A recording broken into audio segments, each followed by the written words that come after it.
Bridge से लेकर इस्लामाबाद तक भी नजर आ रहे हैं, कुछ लोग कराची भी जा रहे हैं। आप मुतालबा कर रहे हैं कि उनकी कराची में रजिस्ट्रेशन करवाई जाए, इसकी क्या वजह है इस मुतालबे की? देखिए हामिद, हमारा कहना यह है जी कि वो तमाम लोग जो इस ऑपरेशन और इससे पहले वाले ऑपरेशन से मुतासरीन हैं, जी पूरा पाकिस्तान उनके लिए खुला है। जी सबके दरवाजे और बाहें उनके लिए वहां हैं। कायदे तहरीक जनाब अल्ताफ हुसैन ने पहले भी स्पीकर्स फंड में उनके लिए 50 लाख का चेक दिया और उनके लिए तमाम इमदाद भेजी। आज भी कायदे तहरीक 10 लाख का चेक भेज चुके हैं और उनके लिए इमदाद जा रही है। वो जब चाहे कराची तशरीफ लाएं, और कराची उनके लिए ऐसे ही है जैसे बुनेर है, स्वात है, मालाकंड है, ये सारा पूरा पाकिस्तान उनके लिए है।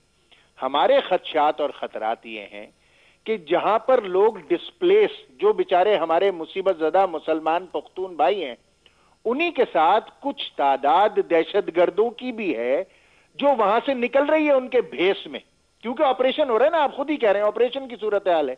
तो हमारा खदशा यह है कि ये लोग पहले भी पूरे पाकिस्तान में दहशतगर्दी फैलाते रहे हैं।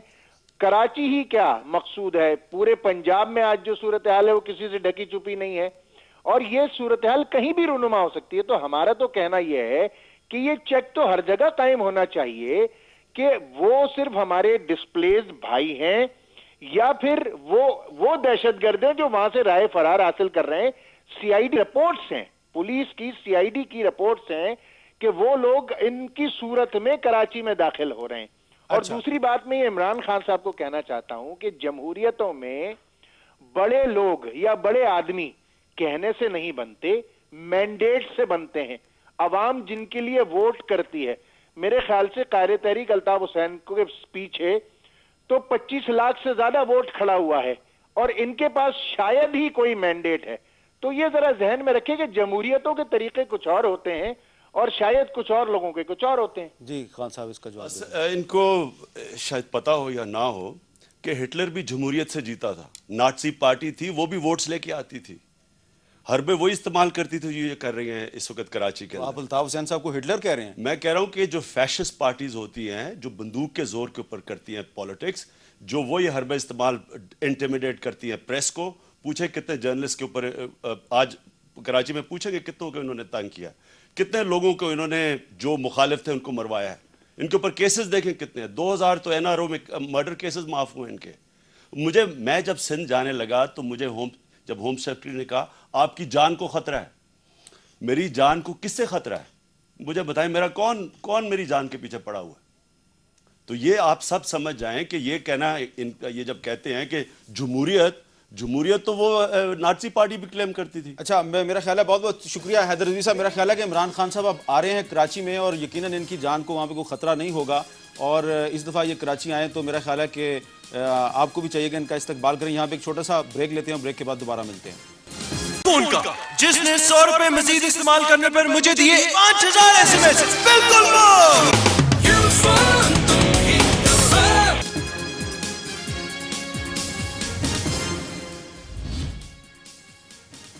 वक्फे के बाद कैपिटल टॉक में दोबारा खुश आमदेद। वक्फे से पहले MQM के रहनुमा हैदर अब्बास रिजवी साहब कह रहे थे कि बुनेर में ऑपरेशन के बायस जो लोग नकल मकानी कर रहे हैं उनके लिए पूरे पाकिस्तान में दरवाजे खुले हैं, लेकिन इन लोगों की क्या सूरत हाल है, आइए हम आपको आंखों देखा हाल दिखाते हैं कि ये लोग किस हाल में ज़िंदगी गुजार रहे हैं। पिछले 3 दिन से इस इलाके में बुनेर से लेकर इस्लामाबाद तक और रावलपिंडी तक बारिश हो रही है। इस बारिश में ये लोग खुले आसमान तले ज़िंदगी कैसे गुजार रहे हैं, ज़रा देखिए। स्वात में निज़ाम अदल रेगुलेशन के नफाज के बाद अमेरिका की तरफ से तालिबान के खिलाफ ऑपरेशन का मुतालबा जोर पकड़ता जा रहा है। सिक्योरिटी फोर्सेज की जानिब से जब ऑपरेशन शुरू किया गया तो चंद ही दिनों में हज़ारों अफराद बेघर हो गए।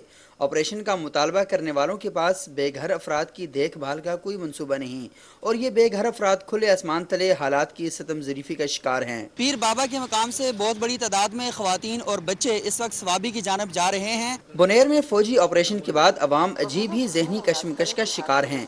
कर्फ्यू और ऑपरेशन के मफहूम से बेखबर मुतासरीन का कहना है कि अवाम को कर्फ्यू और ऑपरेशन की कोई इतला नहीं दी गई और ये सब उनके लिए अचानक और बहुत खौफनाक था। उनका कहना है कि वो नहीं जानते कि उनके साथ क्या हो गया है। लाशें अभी भी पड़ी है, तकरीबन जो हमारे गांव में जो 80 के करीब लाशें पड़ी हुई है, उसमें जो है 3 जो है लेक्चरर्स थे जो ड्यूटी के आ रहे थे।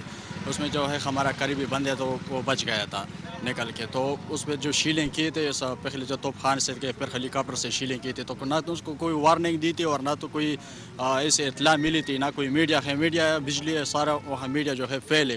بی پردی شو ګرځو سرتور سرونه ماشومانان خو در پدې کی شو, ساروي خو پاتې شو, کورونه روان شو, هر څه زموږ بس خراب شو.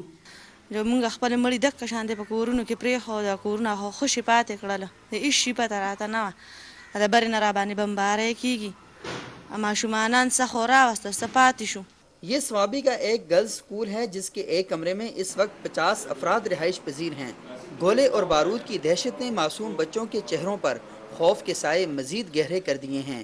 حالات کی سنگینیوں نے یہاں کئی ناقابل فراموش کہانیوں کو جنم دیا ہے. شاید اس بات کا احساس اتنا آسان نہ ہو کہ ٹرکوں کے نیچے پناہ حاصل کرنے والے اس خاندان نے برستی بارش میں گزشتہ رات کیسے گزاری ہوگی. اوپر سے جو ہے نا حکومت مار دیں اور پیچھے سے جو ہے نا طالبان مارتے ہیں. یہ بنیر کا علاقہ توتلے ہے اور یہاں پر آپ دیکھ سکتے ہیں کہ ٹرکوں کے نیچے عورتیں اور بچے اپنی زندگی گزارنے پر مجبور ہیں, اور گزشتہ 3 روز سے انہوں نے اپنی راتیں یہاں پر گزاری ہیں اور آج ان کی چوتھی رات ہوگی. ان لوگوں کا حکومت سے یہ مطالبہ ہے کہ انہیں ان کے علاقوں میں جانے کی اجازت دی جائے اور انہیں ان کے علاقوں میں تحفظ فراہم کیا جائے. کیمرامین رضوان مرزا کے ساتھ سبوق سید, کیپٹل ٹاک, توتلے, بنیر. جی یہ دیکھیے آپ نے سبوق سید کی رپورٹ کہ ٹرکوں کے نیچے لوگ زندگی گزارنے پر مجبور ہو چکے ہیں. پرویز ادبائی صاحب, آپریشن کا مطالبہ کرنا بہت آسان بات ہے, لیکن اب ان ڈسپلیس لوگوں کو سنبھالنا کس کی ذمہ داری ہے؟ دیکھیے ان کو دیکھ کر دل جلتا ہے, آنسو نکلتے ہیں ان کا حال دیکھ کر. پاکستان ایک بہت مشکل دور سے گزر رہا ہے, مگر یاد رہے کہ یہ آپریشن اس لیے شروع ہوا کہ طالبان نے بنیر میں آ کر قبضہ کرنے کی کوشش کی. اگر ان کو وہاں روکا نہ جاتا تو یہ اس سے آگے بڑھتے بڑھتے اور علاقوں پر بھی قبضہ آپریشن سے پہلے ان لوگوں کے لیے کوئی اسٹریٹجی تو بننی چاہیے تھی نا. ان لوگوں کے لیے اسٹریٹجی بالکل بننی چاہیے.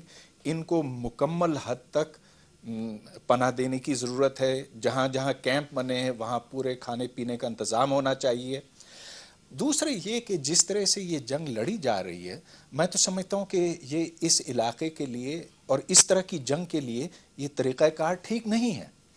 یہاں پر آپ کو گولے نہیں, آرٹلری نہیں, جہاز نہیں, آپ کو فوج استعمال کرنے کی ضرورت ہے. مطلب یہ کہ انفینٹری اسپیشل سروسز گروپ جو جگہ جگہ جائے, اور ٹھیک ہے یہ زیادہ خطرناک کام ہے, لیکن جب بھی آپ گولے استعمال کریں گے, آرٹلری استعمال کریں گے, تو پھر اس طرح کا کولیٹرل ڈیمیج ہوگا.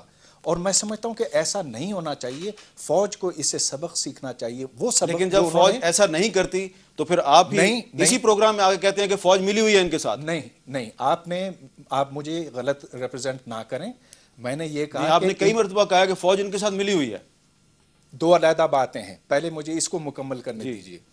فوج کو طالبان کا مقابلہ ضرور کرنا چاہیے, لیکن ایک موضوع, ایک مناسب طریقے سے. وہ طریقہ یہ ہے کہ you have to have soldiers. یہ نہیں کہ آپ دور سے گولے پھینکیں, کیونکہ گولوں میں کبھی وہ ایکوریسی نہیں ہو سکتی. جہاں تک ملے ہوئے ہونے کی بات ہے, ہاں میں یہ کہوں گا کہ طالبان کو سوات میں بآسانی روکا جا سکتا اگر 5 سال پہلے مولانا فضل اللہ کے ریڈیو